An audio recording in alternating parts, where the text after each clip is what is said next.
জয় নিতাই, জয় গৌর, জয় রাধেশ্যাম। নিতাই তাদের সংসারে আমি কি রান্না করলাম, কেমন করে ভোগ লাগালাম, আরতি করলাম, সবটাই আপনাদের সামনে তুলে ধরলাম। আপনারা সকলেই কিন্তু আমার এই ভিডিওটি অবশ্যই দেখবেন এবং লাইক, শেয়ার, কমেন্ট করে দেবেন। স্কিপ করবেন না, কিন্তু পুরোটাই দেখবেন। তার সাথে আপনাদের সাথে গল্পের সাথে একটা বলি, কলিযুগ কিভাবে ধ্বংস হবে সেই বিষয় নিয়ে আমি আলোচনা করছি। তো চলুন শুরু করা যাক এই প্রশ্ন দিয়ে, যে আপনারা হয়তো অনেকেই জানেন, জরা নামক এক ব্যাধি ছোড়া তুচ্ছ এক বানের দোহাই দিয়ে ভগবান শ্রীকৃষ্ণ আমাদের এই মর্ত্যলোকে ত্যাগ করে বৈকুণ্ঠে গমন করেছিলেন। আর ঠিক সেই দিনটি ছিল দ্বাপর যুগের সমাপ্তি ও কলিযুগের প্রারম্ভের সময়। তবে এগুলো কোনো কাল্পনিক বা রূপকথা নয়।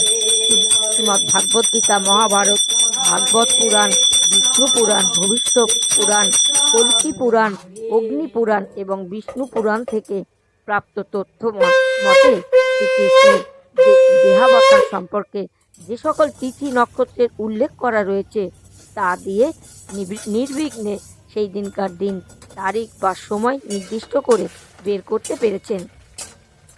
জ্যোতির্বিজ্ঞানীরা অর্থাৎ খ্রিস্টাব্দ 1302 সালে 18ই ফেব্রুয়ারি চৈত্র মাসের শুক্ল প্রতিপদ তিথিতে অশ্বিনী বা রেবতী নক্ষত্রে এবং মধ্যরাত বা সূর্যোদয়ের সময় শুরু হয়েছিল কলিযুগ। আপনারা জানেন, কলিযুগের আয়ুষ্কাল 4,32,000 বছর। সুতরাং হিসাব করলে দেখা যায় কলিযুগের সূচনা হয়েছে মাত্র 5,127 বছর। তাহলে বুঝতেই পারছেন, কলিযুগের শুরুই হয়েছে সবে মাত্র, এবং আজ থেকে আরও প্রায় 26,873 সৌর বছর পরে শেষ হবে কলিযুগ। সুতরাং কলিযুগের অন্ত আসন্ন কিনা এই প্রশ্নের উত্তর আপনারা আর অজানা থাকার কথা নয়।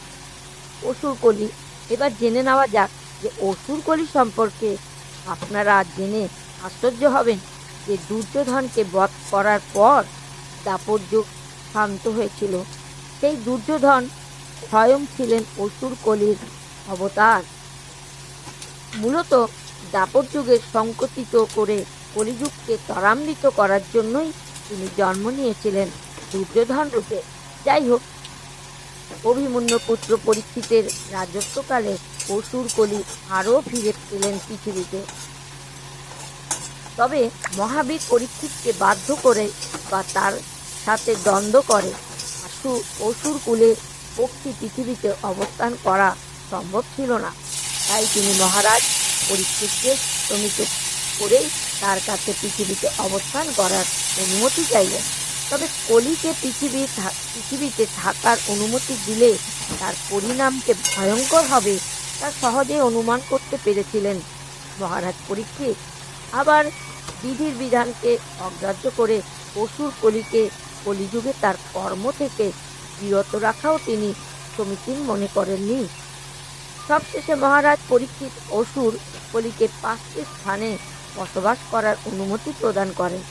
আর সেই স্থানগুলো হচ্ছে সুরাপানের আড্ডায়, দ্রুতক্রীড়া বা জুয়ায় আড্ডায়, বারঙ্গনাদের পাড়ায়, কসাইখানায় এবং স্বর্ণ বা স্বর্ণ নির্মিত বস্তুতে। অসুর কলি সর্বপ্রথমে ঢুকে পড়েছিল মহারাজ পরীক্ষিতের স্বর্ণ নির্মিত মুকুটে, আর সেখানে থেকেই পরীক্ষিতের চিন্তা ভাবনাকে প্রভাবিত করা শুরু করেন তিনি।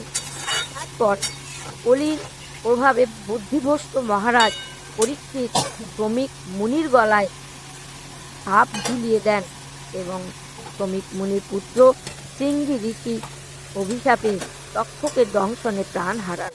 যদিও অসুর কলি 5টি স্থানে বসবাস করার অনুমতি পেয়েছিলেন, কিন্তু মহাবলী রাজা পরীক্ষিতের মৃত্যুর পর সমস্ত পৃথিবীকে ধীরে ধীরে নিজের নিয়ন্ত্রণাধীন করতে শুরু করেন তিনি।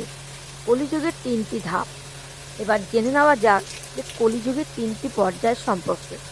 বিভিন্ন পৌরাণিক শাস্ত্র বিশ্লেষণ করে জানা যায় যে কলিযুগের প্রথম 36,000 বছরকে বলা হয় কলির ভোর।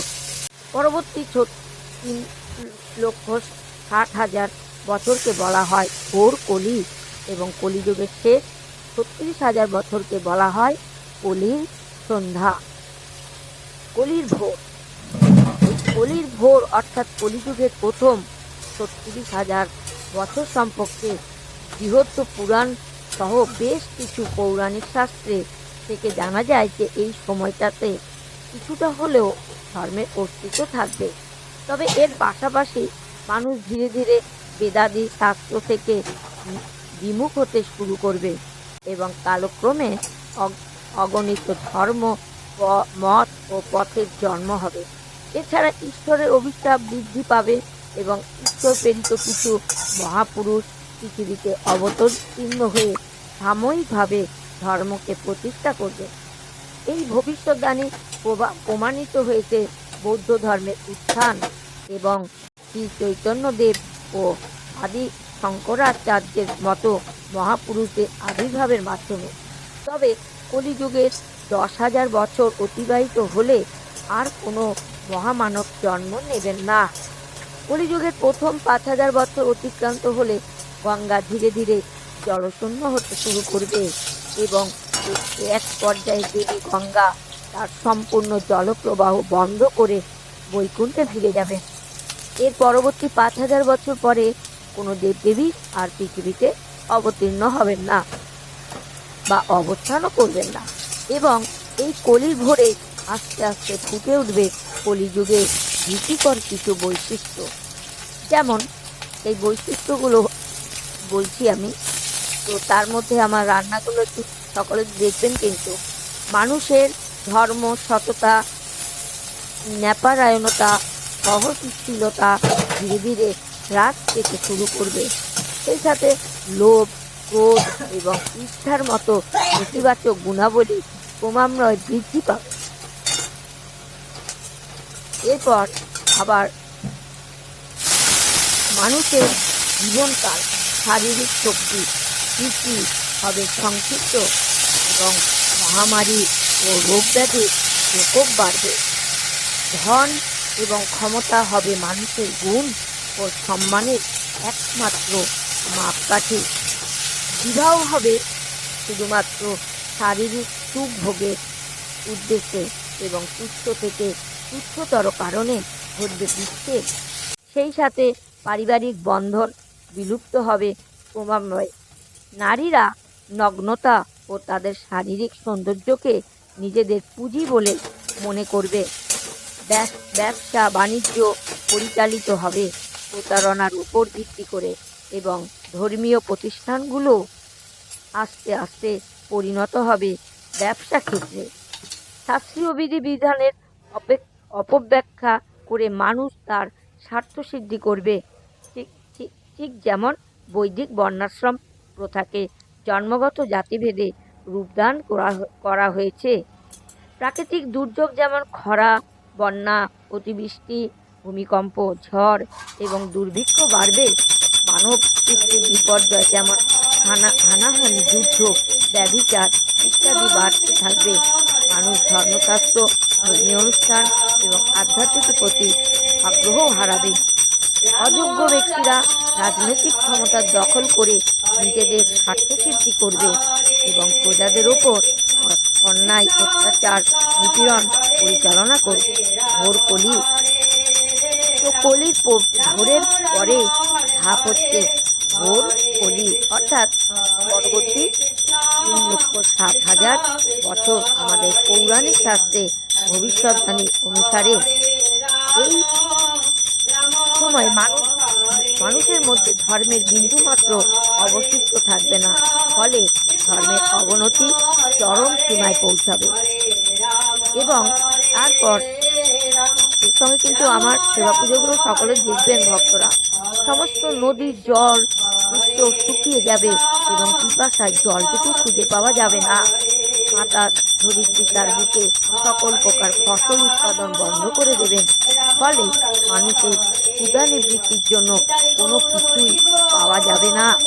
খাদ্যের অভাবে মানুষ কঙ্কাল সার হয়ে যাবে। এরপর পুত্র কন্যা কর্তৃক মাতা পিতা অথবা মাতা পিতা কর্তৃক পুত্র কন্যা বাধিত হবে। রাহু